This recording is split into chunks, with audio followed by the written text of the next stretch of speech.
এই ভোট হলো রাষ্ট্র বিনির্মাণের ভোট। এই ভোট শুধুমাত্র জনপ্রতিনিধি নির্বাচনের ভোট নয়। বিএনপি ইস্তেহার দিচ্ছে, অঙ্গীকার করেছে, নতুন রাজনৈতিক পরিবর্তন করতে চায়, রাষ্ট্র ব্যবস্থাপনা পরিবর্তন করতে চায়। এটাই হচ্ছে আমাদের ভোটের জন্য অঙ্গীকার।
বিএনপি ইস্তেহার দিচ্ছে, অঙ্গীকার করেছে, নতুন রাজনৈতিক পরিবর্তন করতে চায়, রাষ্ট্র ব্যবস্থাপনা পরিবর্তন করতে চায়। এটাই হচ্ছে আমাদের ভোটের জন্য অঙ্গীকার।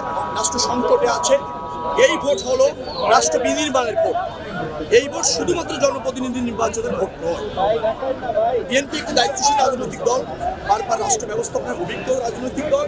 বাংলাদেশের রাজনীতিতে এবং রাষ্ট্র ব্যবস্থাপনার যে গুণগত পরিবর্তন প্রয়োজন বিএনপি তা ধারণ করে, এবং তরুণদের ভোটে, সব মানুষের ভোটারদের ভোটে আমরা সেটা রাষ্ট্র ক্ষমতাকে প্রতিষ্ঠিত করতে চাই।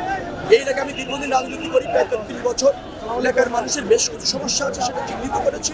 ডেফিনেটলি তাদের প্রতিনিধিত্ব করার সুযোগ পেলে পর্যায়ক্রমে তা বাস্তবায়ন করা হবে এবং এই সমস্যাগুলি দূর করা হবে। আমার বিশ্বাস জনগণ স্বতঃস্ফূর্তভাবে 12 ফেব্রুয়ারি নির্বাচনে অংশ নিয়ে রায়ের মাধ্যমে বিএনপিকে এবং আমাকে তাদের পাশে থাকার সুযোগ করে দেবে।